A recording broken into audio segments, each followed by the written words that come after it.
恭敬大德圣听，为此法会，自一切众生，经转妙法论，教导我们如何了生脱死离苦得乐。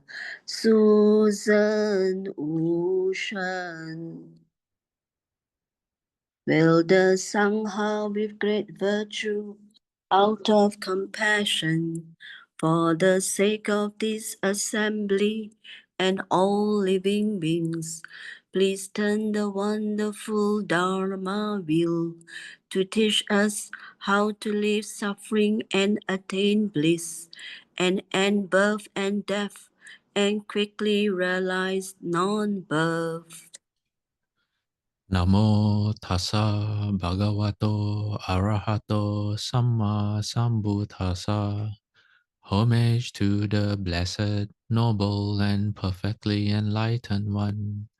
Namo saranto suchetoye Allahati sanmya sanputoche. 无上甚深微妙法，百千万劫难遭遇。我今见闻得受持，愿解如来真实义。Supreme and wondrous Dharma, subtle and profound, rarely is encountered, even in a billion eons. But now we see and hear it and accept it reverently. May we truly understand the Buddha's actual meaning.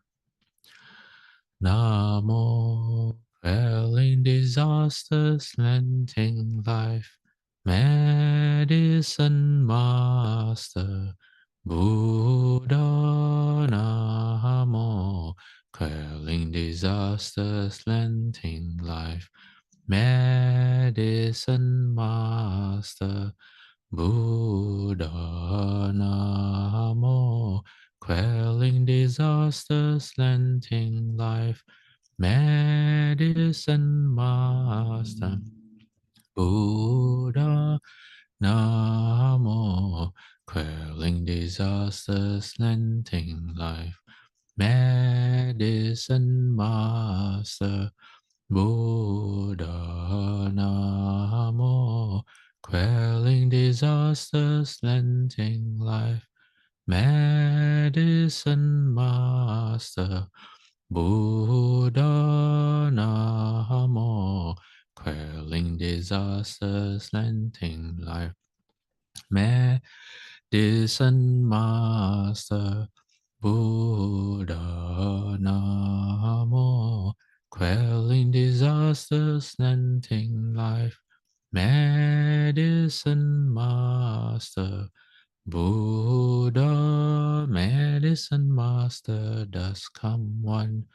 Medicine Master does come one. Medicine Master does come one. Medicine Master does come one. Buddhas, Bodhisattvas, Venerable Master, and all good knowing advisors, Amitabha, welcome back. This is lecture number 180. Okay, let me get to the slides. In the meantime, as usual, I'm going to ask if anyone has any questions. Anyone? Fashu, I have a question. Yes. Just now refer to about the 5%. Is this Ten Pian allow us to take just 4% instead of 5%? Yes, if I'm not mistaken. I don't know 100%, but as a from a matter of principle, yes, you don't have to take all 5 precepts. If you find it really, really difficult at the moment, you can just take 4 or 3. Yeah. Oh, I see. But then let's say, example, when we are ready for the one that we don't going to take, and then can we retake again for the one that we're going to miss out? Yes. Yeah. No. Okay. Then when you retake, you just retake all 5 to be simple. Oh, I see. Okay. Thank you, Faster. Then you don't have to complicate things. Yeah.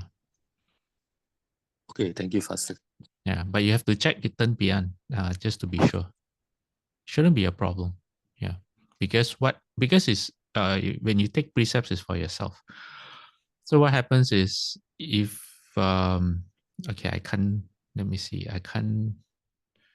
What I would do.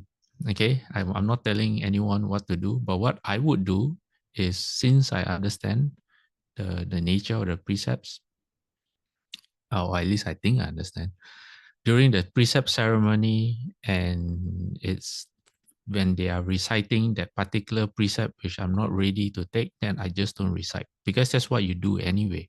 Say if there's a 5 precept ceremony, and then you are allowed to take, let's say, 4 precepts, then they will tell you for the 5th precept you don't say anything, you just keep silent, so you're not you're not saying anything. Same goes, that's what happens when they take the 8 precepts as well. Some people take the 8 precepts for a week, some people take it for a day and night, so you just recite accordingly to how long you want to observe. Yeah. Any more questions? No, no questions. Not even you, Ron. Where's Ron? Wait, Ron. Yeah, Ron's there. Ron, were you buying the 10,000 Buddha repentance? Yes, I was. Ah, good, good. Okay. All right. If no questions, then let's move on. Let's continue with where we left off last week. Okay. Now, I'm not going to give a summary because I did that last week. Okay, so now we are at, today's lecture, I hope, will be fascinating, because there's quite a few scenarios that the Buddha covers. Anyway, this is the first one. The Buddha says, what makes a person to be unhappy or encounter suffering at first, but then that suffering continues in the future? Okay, hold on, let me see. I'm going to mute you, Ron. Okay, unless you have a question to ask. So Buddha says the reason is you have abandoned your virtuous friend. That means someone who's a good influence on you. All right, you have abandoned them, or you have no one, you don't have such friends. So there's no one to tell you to be generous, and on your own accord, you have not made any offerings to people. You're just not generous. So what happens is, when you're reborn, if you are human, you'll be poor, and you will not have enough to eat. Like, you lack food, drink, you lack clothing, and you therefore live in distress. And then in the future, those conditions will just continue. Yeah, no matter how hard you try, you are unable to improve your lot in life. Yeah, so that's why giving is very important, and that's why some people in life, when they seem to be able to get successful in whatever they do, and they come from humble beginnings, whereas some people just never, despite trying, they never get to improve their circumstances. Yeah. Okay. Now, next one. People who are wealthy but stingy. Okay, so the Buddha says, a person makes only a small offering to those with virtue and who are recipients worthy of offerings, but he does not make it a habit. So maybe you do it once. Then when he is reborn as a human, due to the power of generosity, he will be born into a rich family having great riches. Okay, so you are surrounded by wealth. But there's a but here. Because you don't make a habit of giving, of being generous, so what happens, even though you're wealthy, you become very stingy with your wealth. So there's a story which I've shared before. There was this particular Brahmin. I think he, in the story, this is not a story, sorry. It's a true story. Okay, true story. I think he had 500 followers, something like that. Anyway, it doesn't matter. What happened was he came across a Prachika Buddha, and he offered food to the Prachika Buddha, but immediately after offering food, he regretted. And so How we know this story is because when he was reborn as a human during the Buddha's time and he had passed away, all his wealth went to the king. I can't remember which king was this. What is it? King Prasanajit. Most likely King Prasanajit. Anyway, the king then went to the Buddha and said, "Oh, this one of the my subjects just passed away, and I all his money came to me, and I think this man was richer than the king himself, but he had no children, okay, and not only he had no children, which is why all the money went to the king. When he was alive, his life he lived like a poor person. Just by looking at him, you wouldn't know that he was an extremely rich person. And so the king asked the Buddha, why was this man having such a unique circumstance? Very rich, but very stingy, unable to generate any merit or blessings for himself, despite all the ability to do so. And not only that, he wasn't even able to spend money on himself. So the Buddha explained, he gave food away to a Prachaka Buddha, but immediately regretted making the offering. And the reason why he was childless, not having a family, was because in his past life, he murdered the children of his brother. But the Buddha didn't elaborate. Anyway, so it makes sense that when he made such a worthy gift to a Prachaka Buddha and he regretted giving, it makes perfect sense that when he had the rewards of his giving, because he gave to a highly virtuous person, a Prachaka Buddha, someone without any more ignorance, someone who had ended birth and death, his blessings was really great. He was richer than the king. But because at the time when he made the gift, his regret already prevented him from enjoying any joy that resulted from giving. The same when at this life, although he had all the wealth, more than anyone could use in one lifetime, he was unable to enjoy the wealth. And the worst thing is it was as if he didn't have any money at all, because he didn't generate any blessings or merit despite all the wealth. Yeah. Okay. So don't be someone like that. Now, this is the opposite. Okay. This is wealthy and generous.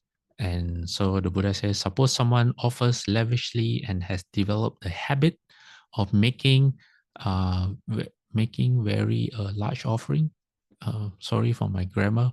Of making a very large offering to a worthy recipient of offerings. If one is reborn as a human, one will be reborn into a wealthy family.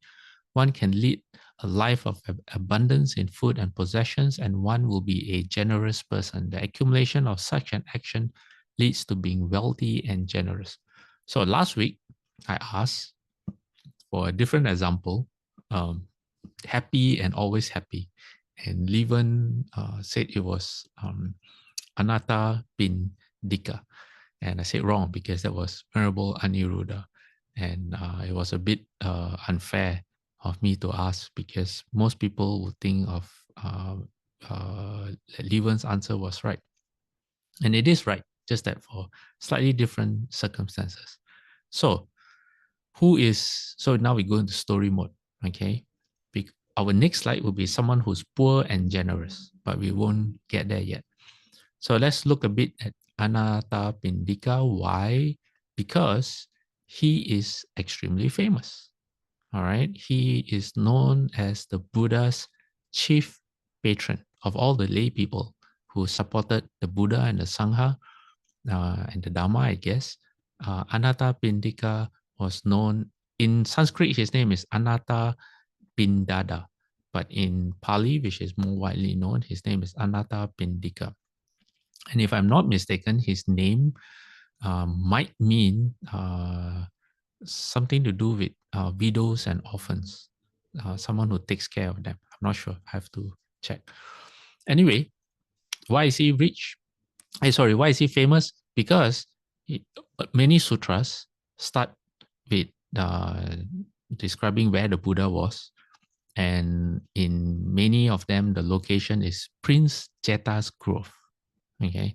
And Prince Jeta's Grove was purchased by Anathapindika and offered to the Buddha. So let me see my notes. So what happened was this. His story starts a long time ago. And one of the earliest stories we have is during the time of the Buddha Krakuchanda, one of the 7 Buddhas of antiquity. That means before Shakyamuni Buddha came. There's a Buddha called Krakuchanda. And at that time, there was someone who offered a grove to the Buddha. Okay, let me see. Hold on. Okay. That person, at first I thought it was another person who, okay, there are some people, very famous people in Buddhist history.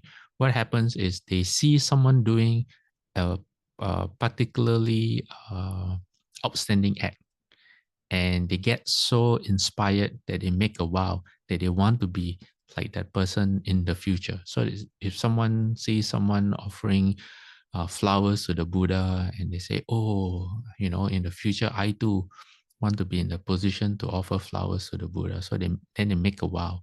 And then that marks the beginning of a series of events that leads them to be able to actually carry it out. And because Shakyamuni Buddha is our historical present Buddha, then they find themselves in a future life repeating the same deed as part of their vows, but with Shakyamuni Buddha. That wasn't the case for Anathapindika. What happened, my notes, which I didn't properly read, I'm sorry, is that not only did he offer Prince Jeta's Grove to Shakyamuni Buddha, but he offered it to all the 7 Buddhas of the past.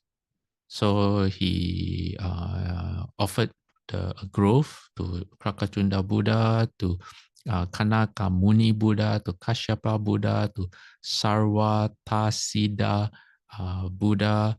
And not only that, he built dwellings for the monks as well. And guess what? He, now in Shakyamuni Buddha's time, he became a stream enterer. But when Maitreya Buddha comes, Anathapindika is going to repeat his generous offer, his great gift of offering. He is also going to offer Prince Jeta's Grove. Yeah. Now, let me see, look at my notes. So I'll just read my notes easier instead of me trying to be too clever. So it says, in the early period of his ministry, the Buddha did not lay down any regulations regarding dwelling places. That means there were no rules for the monks to follow as to where they would spend their night. So the monks live wherever they wish. Some live in the woods, at the roots of trees, some under rocks, some in caves, some in the cemetery, some in the open air. So what happened was Anathapindika had a brother-in-law who was a follower of the Buddha.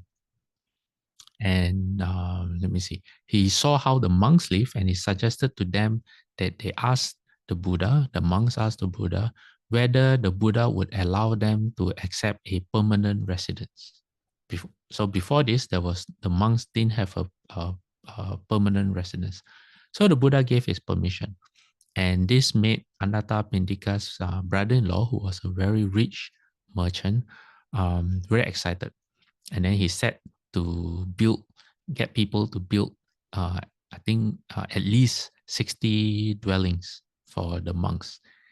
And then, and this was the establishment of the first Buddhist monastery. Before that, there was no, they were like a traveling circus. They didn't have a place that you know that when you go there, you're going to find the Buddha or his monks. There wasn't any place like that. Not like now.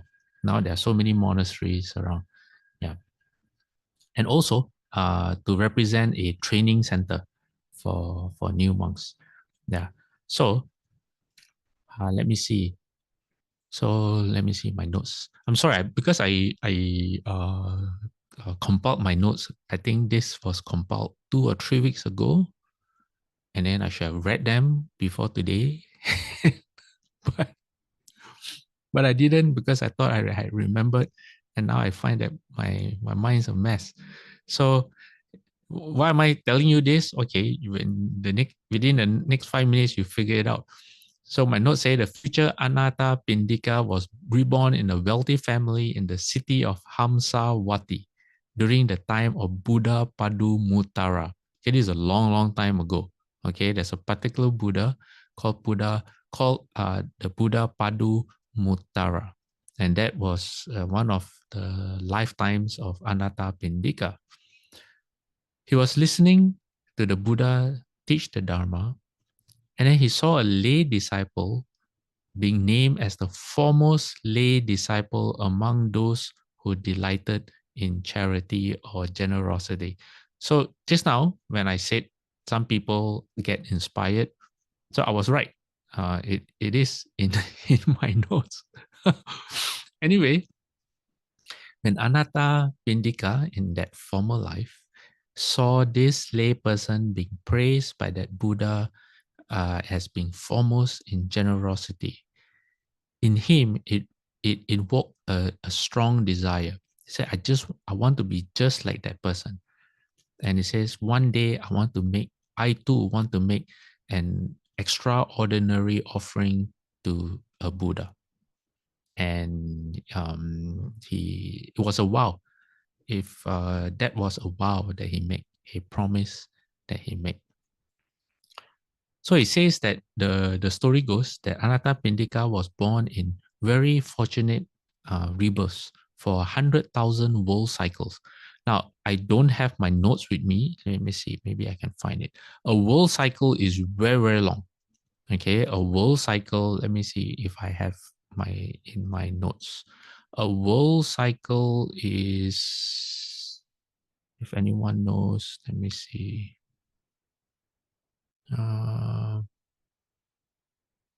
Okay, a world cycle is, let me see, I think, no, I don't, hold on, let me see. Anyone knows how long a world cycle is? Is when a world comes into being, forms, it maintains, and then it decays. I don't remember how many kalpas. I have some calculations. Anyway, sorry. Okay, coming back to our sutra. If anyone knows, you can let me know later. Where were we?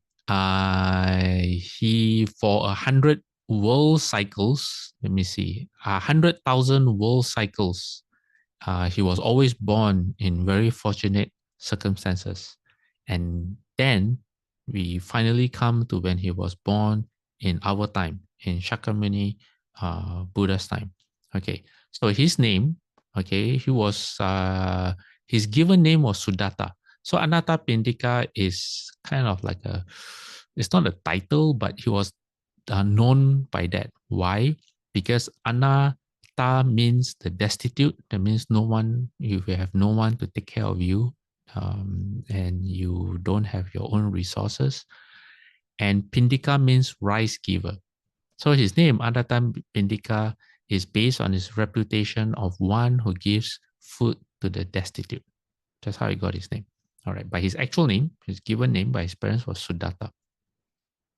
So Anathapindika had a brother-in-law who was extremely rich, and they had married each other's sister. So I don't know what you call that, twice in-law. I don't know. They both married each other's sister. So every time he visited his brother-in-law, he was always given a grand welcome because they liked each other a lot. They were like best friends. But this time, when he visited his brother-in-law, no one paid any attention to him. Why? Because everyone was very, very busy running around. And he finally traced his brother-in-law, who was very anxious, and asked his brother-in-law what was happening. His brother-in-law hardly had any time, didn't invite him to come in, didn't offer him any food or drink, just very busy. And he explained, he said, oh, we are all very busy because I've invited the Buddha and his monks to come for a great almsgiving ceremony. And so I'm making sure that everything is done. So the Buddha was obviously something very important to the brother-in-law. So Anathapindika, I first thought it was either his son, the brother-in-law's son or daughter getting married, or he had invited the king to get married. Because at that time, he didn't know who the Buddha was. So he thought it was a marriage, or he thought it was the king that was coming. And then when he heard the word Buddha, he said that when Anathapindika heard the name Buddha, because of his past karmic seeds, all right, it is said that his entire body was pervaded with the 5 grades of rapture. Okay, what is rapture? Rapture is known as, okay, hold on, let me find the official definition. Okay. Meanwhile, Mudita has a note. She says, "Nobu." Okay, no, okay, no. Nobu is an Buddhist AI. Okay, artificial intelligence language model for, and strongly suggests that anyone who uses Nobu or any AI LLM or large language model to be very, very careful, because my experience with AI is that when you ask for something, they will quote you a reference. And I've had cases where at least half the time, the sutras that they quote me, or the stories or encounters that they quote me, are false, are totally made up. It doesn't exist. And I have had instances where 5 queries in a row, subsequent queries, they are all false. So if anyone uses any of the AI, I'm not saying that Mudita's answer is wrong. Just be very careful. Always verify. Always look up the sutra yourself to make sure you know for yourself, which is actually the Buddha's advice to us. When we are given something from the Dharma, we have to look it up ourselves to make sure we know. Okay, so we need to report the anomalies to Nobu for correction. Yeah, it doesn't make any difference. Why? Because the LLM doesn't belong to them. They just use some engine. They don't have the, I know who's behind Nobu, and they don't have the programming skills to develop the AI themselves. So you can report anything to them. They are totally helpless. Yeah. And not only that, when you report to them, they don't even reply. I know, because I had very high hopes with Nobu. Yeah, so just be very careful with AI. Okay, so Nobu says one world cycle is 4.3 billion years. One world cycle. Okay, all right. For now, I will accept that. But given my experience with them, I'm very, very skeptical. Okay, what is rapture? Okay, because Anathapindika, when he heard the Buddha's name, experienced rapture. Okay, now rapture is the third of the 5 factors of meditative absorption. All right, let me see. What does that mean? It means that it's a, let me see. Okay, how do you know when you meditate and you are feeling rapturous?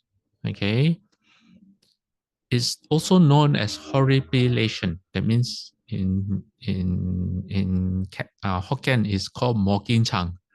You know, when you feel like there's a ghost behind you and your hair stands on end, that's one way to feel horripilation or rapture. And then if you meditate well and your chi, okay, your chi is circulating well, there are various how you say degrees of feeling this horripilation. Then it says it can become more and more intense, and sometimes it can be so uplifting it makes the body seem so light as to almost levitate. It says ultimately rapture becomes all-pervading happiness that suffuses the body and mind, cleansing it of ill will and tiredness. So it's both a physical as well as a mental feeling. And you know what? I do have something to show you when it happens. Okay, hold on. Okay, precept clause. Where is it? Here. Okay. All right, let me show you on screen. Okay, when we meditate, right? If you look at your screen, Buddha says, how do you meditate? It's not that you develop concentration as a skill. You start with precepts first. Precepts that govern the nature of your thoughts, your body, and your speech. And when you do it well, then what happens is you are free from remorse. And the Buddha says you don't have to wish to be free from remorse. If you hold the precepts well, you naturally become free of remorse. So for those of you who are wondering of taking the precepts, or you have taken the precepts and you want to know how to hold the precepts is to free you from regret. All right, saying something and then regretting having said it, or to be more subtle, there's a very you say something, or like you go online and you express an opinion or something, and it's unskillful behavior. Why? Because your mind keeps going back to the thing that you said or did. It doesn't let you go. Your mind cannot let it go, or rather it has a hold on you, it sticks to you. And so hours after the thing has passed, your mind still thinks about it. That's unskillful behavior. So if you hold the precepts well, you eliminate your mind from all this nonsense. So your mind is very at ease. So when you have freedom from remorse, the Buddha says naturally joy you feel joy. Why? Because you don't regret anything. There's nothing that you've done to hold your mind down. So this joy is a very how to say, it's a very nice feeling of ease. And then if you try to meditate, then you will get rapture. That's when your body being compliant, because you don't hold stress in your body. That's where rapture comes in when you meditate. And then because your body is well governed and your mind is well governed, then you become very tranquil, and then you feel very happy because your body doesn't fight against you as you're sitting on the cushion for hours and hours. And then your concentration can go very deep. So that's how the Buddha explained about precept, samadhi, and wisdom. So wisdom comes after that. All right. Now, coming back to our slide and our notes. Okay. So what rapture did Anathapindika experience? Okay. The first was a slight sense of interest. Okay, it doesn't sound like much, but it goes on. Okay, he had a slight sense of interest. Then he had momentary joy. And then he had absorbing interest with flood of joy. And then number 4 was interest amounting to being thrilled. All right. And number 5, fully developed intensive rapture or zest suffusing the whole body and mind. I don't know, it feels like there's electricity coursing through your entire body. And honestly, you feel as if you can jump over a 2-story house. That's how you feel. You feel very light. You feel very strong. You feel very healthy, and you just feel I don't know, like buzzing with with chi, with energy. Anyway, it is said Anathapindika experienced this fivefold rapturous joys which overwhelmed him from head to toe and again from toe to head. That means the chi was flowing through his body and it spread from the side of his body to the middle and from the middle to the sides. Hard to You have to meditate until you experience this, or naturally if your chi starts to connect, if you have blockages and your chi connects, you will know exactly what this means. Okay, so my notes say, feeling these 5 kinds of ecstasy without intermission, he asked his brother-in-law 3 times. He said, did you really say Buddha? Because that was the first time he heard Buddha. And at that very moment, after asking the brother-in-law 3 times, he made up his mind. He said, I want to go and visit the Buddha now. That I have to go. That's how excited he was. And then the brother-in-law, who already knows the Buddha, was thinking and said, to approach the Buddha is as difficult as to approach a venomous snake. It means it's not easy. And not only that, the Buddha is right now at the moment staying close to the cemetery, and it's already late at night. So it would be impossible for his brother-in-law, Anathapindika, to go visit the Buddha. So he told Anathapindika, he said, why don't you come back tomorrow morning? Okay, the Buddha will be coming, and then you can meet the Buddha then. So Anathapindika agreed, and all he could do, okay, his mind was only filled with nothing else but the Buddha. And he kept on repeating Buddha, Buddha, Buddha. He was already mindful of the Buddha without even knowing what the Buddha was.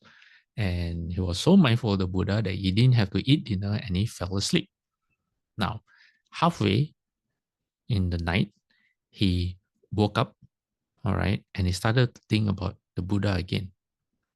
And it is said that his devotion towards the Buddha was so great that his body emitted light.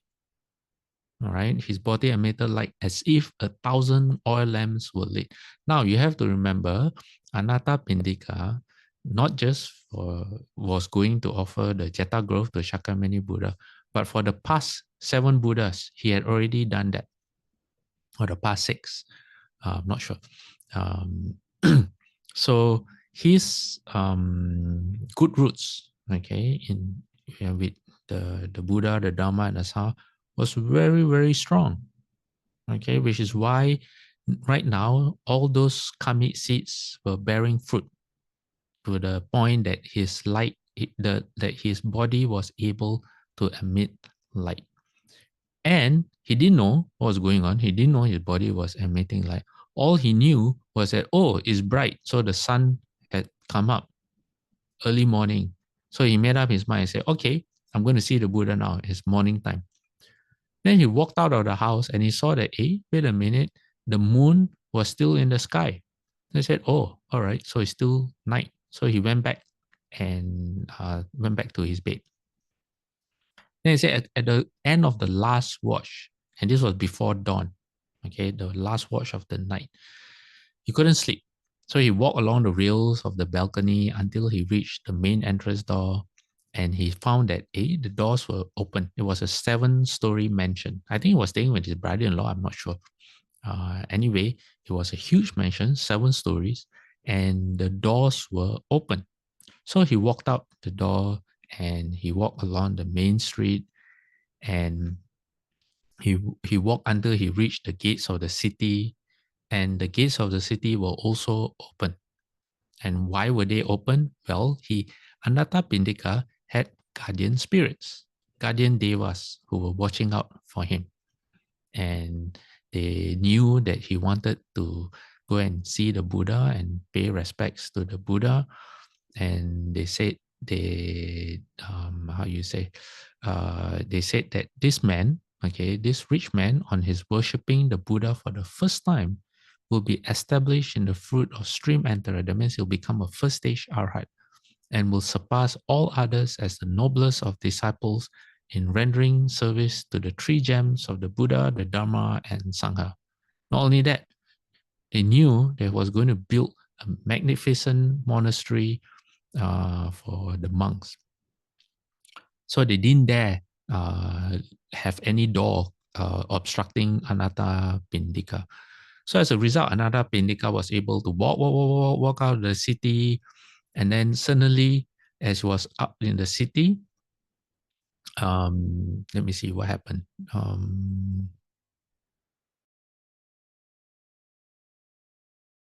Walked out of the city, and then suddenly the radiance from his body disappeared. There was no more light. And then he found himself in darkness, because back then there were no artificial light except oil lamps. So when you're out in the countryside or a city, it's really, really dark. And then Anathapindika became afraid. And now it is said the hair on his body stood on end. Now this is not the horripilation, the good kind of stand on end. This is the scared of ghosts kind of standing on end. Okay, now something not very pleasant happened. It is said that around the city, sometimes when people die, they would throw their corpses in certain places. And poor Anathapindika happened to step on a freshly discarded dead body. That sounds very weird. Freshly discarded dead body. And he tripped against another corpse. When he did that, all the flies on the corpse began to fly around and create a buzz around him, and then he could smell the terrible smell from the bodies. And this weakened, he was distracted, and this weakened his resolve to meet the Buddha because he was afraid. And I think it was this that caused the light from his body to dissipate. Anyway, another, it says a celestial ogre, O-G-R-E, ogre. I don't know whether this is like a yaksha or a asura, maybe an asura. He approached Anathapindika invisibly and addressed him with a very nice, very pleasant voice. He said, as sweet as the tinkle of a small golden bell. And then he said, let me see,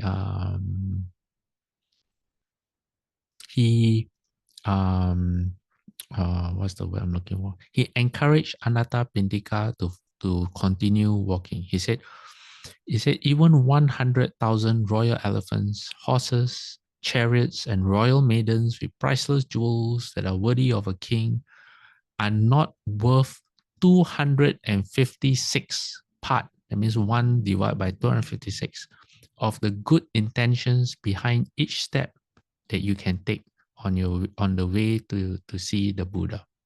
So he said, please go on your way. That's how he encouraged Anathapindika. Then he says that 3 times Anathapindika lost his resolve because his mind was disturbed. And 3 times this, I think, Asura, and then guess what? He finally found himself at the forest grove where the Buddha was. And it was about daybreak, that means just about dawn. And then the Buddha was walking up and down the meditation path. And then when Anathapindika was walking towards the Buddha, he had a thought. He said, in this world, the teachers like Purana Kassapa and other religious teachers have all described themselves as being enlightened Buddhas. So then he told himself, he says, how then am I supposed to know whether this Buddha that I'm going to meet, is he truly self-enlightened? Okay, so you could say he had a doubt, or he wanted to make sure whether this Buddha that he was going to meet, is he the real deal? All right, this is how most people think. Then he said, everyone knows me as Anathapindika because of my generosity. But the name given to me by my parents is Sudatta. He says, no one knows my real name, as said himself. So it says, if this Buddha is the real deal, he will call me by my given name rather than by what everyone calls me as Anathapindika. So sure enough, as he walked nearer the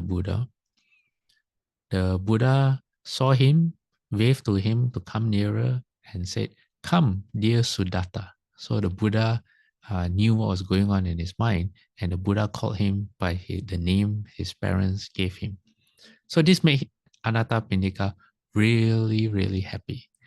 So he bowed to the Buddha, and then he asked the Buddha if the Buddha had slept well, and then the Buddha answered as in a way of teaching. Buddha said, the Arahant who is not overcome with desire for sensual pleasure, being free from burning passions, is calm and serene. He is also free from the three upadis. I'm not sure what upadis is. I think, let me see, anyway, what are the three upadis? Defilement, accumulated karma, and sensual pleasure, passion. So the Buddha says, having dispelled the blazing fire of defilements, all sorrow has ended, and as such, that Arahat at all times, night and day, truly sleeps and lives in ease of body and mind. Okay, so Anathapindika asked a very polite question: did the Buddha sleep well? And the Buddha gave him a Dharma teaching in exchange. Then after that, the Buddha step by step taught Anathapindika about generosity, of virtue, of the heavens, of the drawbacks of sensual pleasure and the benefits of renunciation. And then it is said that at that time, okay, after hearing the Dharma, Anathapindika's mind was ready. His mind was very pliant. That means his own ego did not obstruct him anymore. And he was very serene, very quiet in his mind. Then the Buddha taught him the Four Noble Truths. And at that moment, Anathapindika became a stream enterer, first stage arhat. Yeah. So that's the story of Anathapindika and how he purchased the Jeta Grove. Well, when he found out that the brother-in-law wanted to build a monastery for the Buddha, he set about looking for a suitable place where the monastery could be built. And he found a suitable place and discovered that it belonged to the Prince Jeta. And Prince Jeta didn't want to sell the garden at all. He was a prince. He didn't need any money, and it was a very, very nice place. So Anathapindika insisted until the prince thought that he would make an offer that couldn't be fulfilled. He said, okay, I'll sell it to you if you can cover the entire grove with gold. Okay, no one would ever do that. Why? Because that would mean you pay a ridiculous sum of money for the land. But little did he know, Anathapindika was a stream enterer. He had utmost confidence, unshakable confidence in the Dharma and the Buddha. Why? Because his own perspective on reality gave him that confidence. He knew from personal experience what the Dharma was about. And as a first stage arhat, as a stream enterer, you are free from the delusion of the five skandhas as the self. So a lot of the way you live your life is very, very different. What seems important to other people, you see through it already with wisdom. So he took out all his money from his treasury and he covered the entire Jeta Grove with gold coins. And when Prince Jeta realized that he had done that, he still refused. He said, I made you that offer because I never thought anyone would be crazy or stupid enough or maybe rich enough to take my offer seriously. So they had to go to what they call it, there's a term for it when you, is it arbitration? When you don't, when you have to settle something and then you go to a panel, like 3 judges, and they resolve it for you. There's a word for it. Yeah. Anyway, they went to the elders who said that, well, the prince did make a valid offer, just like how if any of you have read business law, it says that if there's an offer given and the offer is met, it becomes a binding contract. So Prince Jeta was, so Anathapindika was able to purchase the land. Then the Prince Jeta said, well, you covered the land with gold coins, but you didn't cover the trees. So the trees shall be my gift to the Buddha. So that's why next time when you read the sutra and it says, it mentions Prince Jeta's grove, you know the story behind it. Okay, now this story took a long time. I didn't realize that it's almost time. Okay, so Edwin, you said you typed in, I think it is meditation. What are you referring to, Edwin, if you don't mind elaborating? Oh, mediation. Oh, not meditation. Okay, mediation. Yeah, mediation. Sorry. I read it. Yeah, I'm so used to seeing that combination of words with an extra T. Okay, and then Mudita says tribunal. Yeah, those are right. Yeah, mediation or tribunal. Okay, now we only have a few minutes left. Does anyone have any questions or anything you want to bring up? Anyone? I do have a question. Yes, Edwin. Please. So it's with the oh man, I can't think what we were Take your talking time. about before the 5 precepts. Yes. So if somebody like takes the precepts and then they happen to break it, and then can they retake it, or do you just in your own mind, you start over, or how does that work? Okay. Usually if you break the precepts, depending on the severity of how you break the precepts, because there are certain degrees, and so you confess. You find a monk. If you're male, you find a monk. If you're female, you find a nun, and you confess. And so part of taking the precepts is something called repentance and remorse, which means that after that you feel bad that you have broken the precepts, and then you try your best not to do it again. And in very unique circumstances where I can't say, I have to do more reading. I'm not prepared to answer the question 100%. If it says when you lose the substance of the precept substance, the substance of the precepts, it means you basically, when you took the precepts, you made a promise to yourself, and because of your own actions, you broke your own promise. So then, I think you have to retake the precepts, but those would be for very severe offenses. For majority of people, you can confess in front of an image of the Buddha.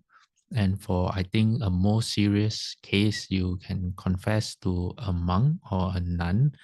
But like I said earlier, precepts are meant to rehabilitate people.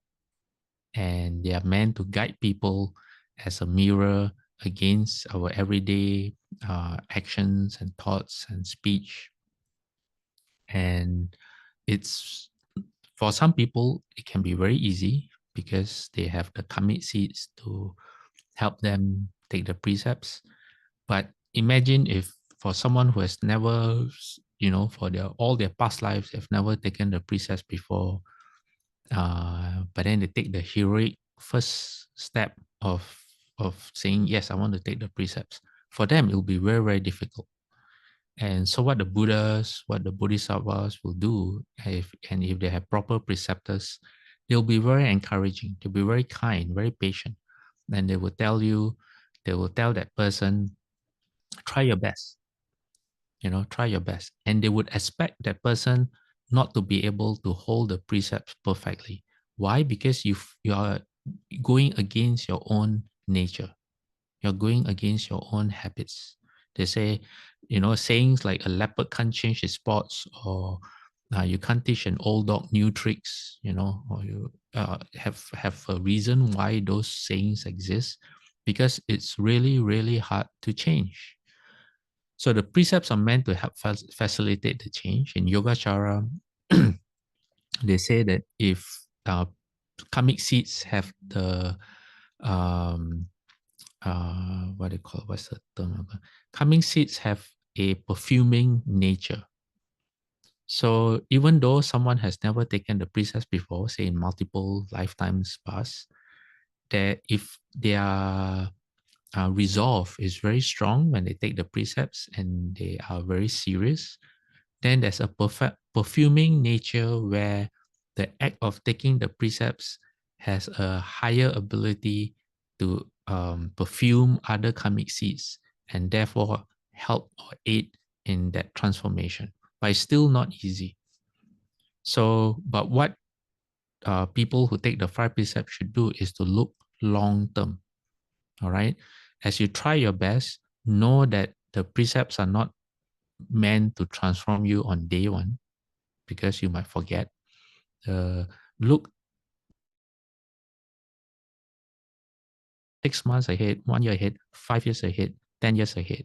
And that's when you will realize that, precepts do work. And that's when it matters. Not the first few months or the first few weeks when you take the precepts. As long as you try your best, all right? As long as you try your best, always look long term. Okay, Mudita says, I mentioned Anathapindika attained first stage of Arahant. Is Vasho referring to him becoming a Sotapanna? Yes, first stage Arahant, stream enterer is Sotapanna. Yeah. Anyway, in any sutta said he became ultimately an Arahant. You mean as in a 4th stage Arahant? No. When Anathapindika passed away, if I'm not mistaken, he was still a 1st stage Arhat. Yeah.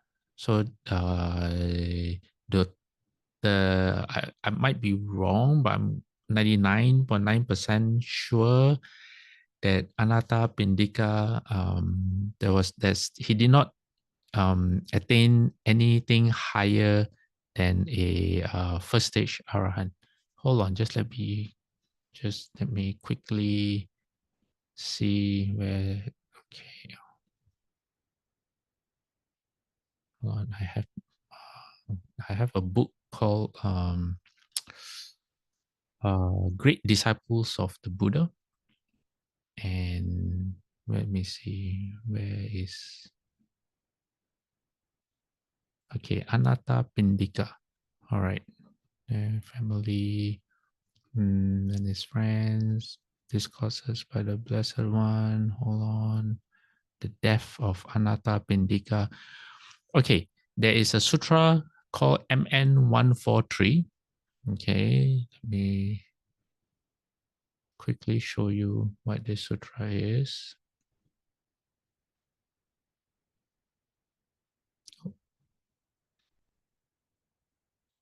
It's called Advice to Anathapindika. All right, you should be able to see it on your screen. Okay, and this was the final teaching to Anathapindika. All right, and Venerable Shariputra went to his house where he was close to death. And let me see, sorry for the scrolling. I'm going to go to the end. Okay, here.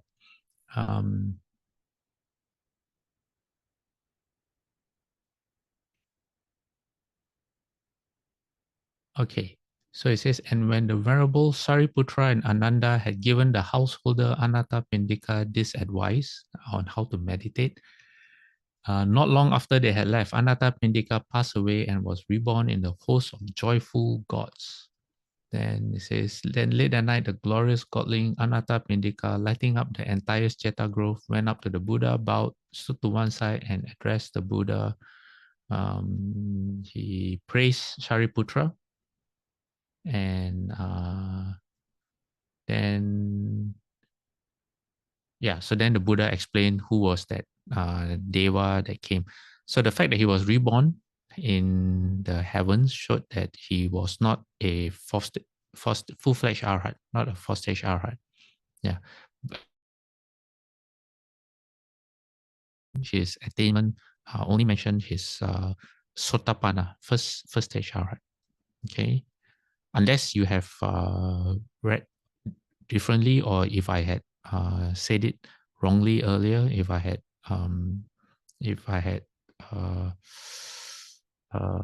implied that he was a fourth stage arhat, no, that would have been a mistake on my part. So only first stage arhat. Okay. All right. Anyone else?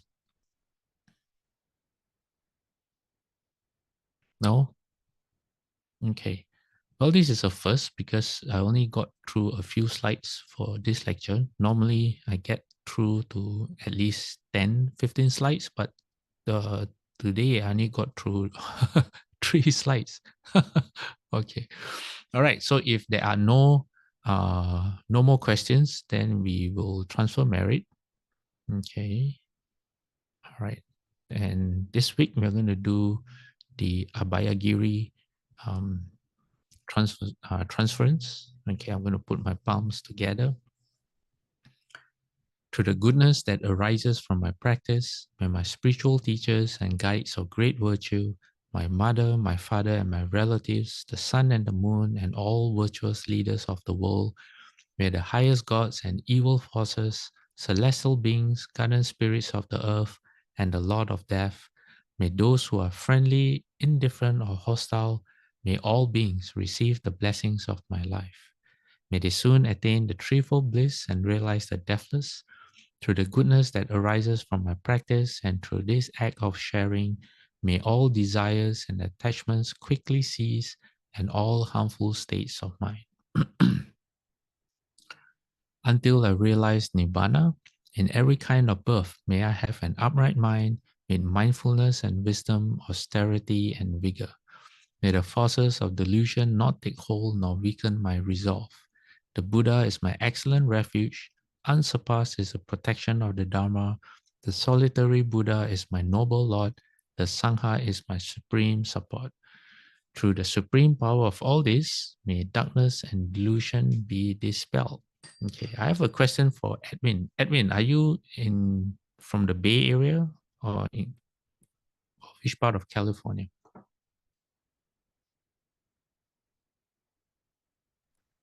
Hi, Dharma Master. Yes, I am. I am in the Bay Area.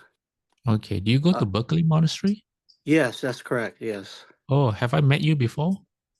Um, I went there when Reverend Hung Sure was there, and then I moved to Antioch, and then I didn't go for I think about like 10 years, and then I just started recently going back there. Oh, okay. All So right. I don't know if I met you there. Were you in Berkeley before? Yes. Oh, okay. Okay, probably another time. Okay, then let's do, thanks Edwin. All right, let's do 3 bows to the Buddha. Second bow. Third bow. Half bow. Bowing respect to the Rebel Master. Second bow. Third bow.